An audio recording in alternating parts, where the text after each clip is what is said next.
Thank you so much, ji. So I'm a law student and I was there while all of this event was taking place। जो मुझे वहाँ पे नज़र आया, जो मैंने देखा, तो ये पता चल रहा था कि स्टूडेंट्स काफ़ी हद तक काफ़ी पर्टिनेंट किस्म के सवाल कर रहे थे।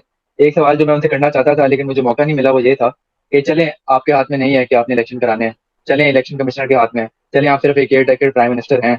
लेकिन हम ये देखते हैं कि 90 दिन गुज़र गए हैं, पंजाब और केपीके में इलेक्शन नहीं हुए, लेकिन फिर भी जो वहाँ के चीफ मिनिस्टर्स हैं वो वहाँ पे बैठे हैं। वहाँ पे, क्योंकि मैं लॉ का तालिब इल्म हूँ, इसलिए मुझे आइन के बारे में पता है, और उनकी कोई लेजिटिमेसी नहीं है, बिल्कुल एलिजिबल नहीं है वो चीफ मिनिस्टर बनने के लिए, लेकिन वो फिर भी बैठे हैं।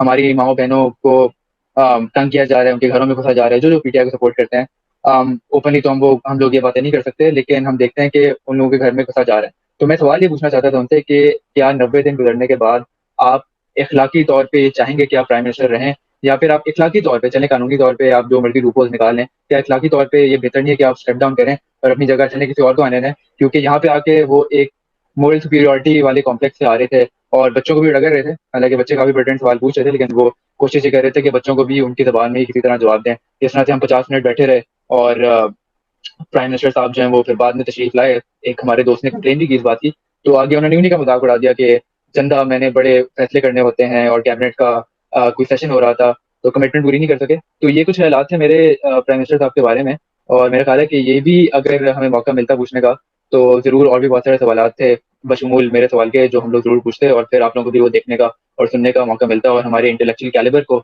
जाँचने का भी आप सबको मौका मिलता। लोगों के घर पे मतलब जो अबडक्ट हो रहे हैं लोग और औरतों को सड़कों पे घसीटा गया, वो सारी ह्यूमन राइट वायलेशन, उसके बारे में कुछ था? अच्छा, उससे एक इम्प्लिसिट भी सवाल इसके ऊपर हुआ था, और इम्प्लिसिट इस तरह से हुआ था कि एक हमारे भाई थे, वो प्राइम मिनिस्टर साहब से सोशल कॉन्ट्रैक्ट की बात कर रहे थे, क्योंकि जब प्राइम मिनिस्टर साहब नए-नए सेलेक्ट हुए थे, तो वहाँ पे उन्होंने कहा था कि हम लोगों की लिबर्टीज़ कम कर देंगे और सिक्योरिटी बढ़ा देंगे, क्योंकि अगर लोगों की आज़ादी कम करते हैं, तो एक तरह से लोगों की सिक्योरिटी बढ़ जाती है।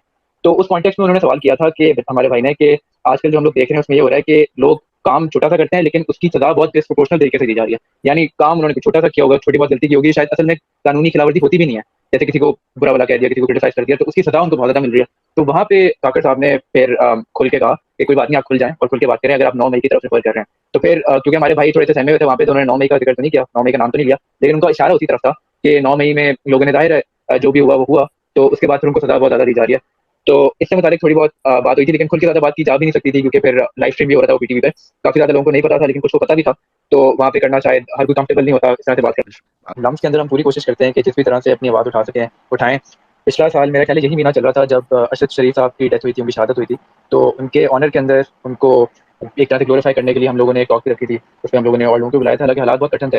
इस तरह की टॉक्स रखने की शायद उस तरह से इजाज़त नहीं मिलती जिस तरह से आम हालात में मिलती है। तो हम अपनी तरफ से तो पूरी कोशिश करते हैं कि फ्रीडम ऑफ एक्सप्रेशन के लिए, फ्रीडम ऑफ स्पीच के लिए, प्रेस फ्रीडम के लिए जितनी हम आवाज़ उठा सकें, उठाएँ। उसके अलावा मेरा सवाल उमर अयूब साहब से था कि इस बात में कोई शक नहीं है कि पीटीआई ने बहुत ज़्यादा शऊर पैदा किया है, और उन लोगों में शऊर पैदा किया है कि जिनका पहले सियासत से कोई ताल्लुक नहीं होता था। जैसे मेरा ताल्लुक लम्स यूनिवर्सिटी से है, और यहाँ पे we're in a social bubble and we have a disconnect with the world out there, because most of us belong to wealthy backgrounds and we're a part of the social, political or economic elite. So we tend to have this disconnect with the wider public discourse that's going on. लेकिन PTI के through और social media के through हम एक तरह से अब बाहर वाली आवाम के साथ भी इंगेज कर रहे हैं और अपना भी किरदार अदा कर रहे हैं कि जिस तरह से हम डिस्कोर्स को आगे लेके जा सकें या अपनी पॉलिटिकल पार्टिसिपेशन दे सकें तो दें।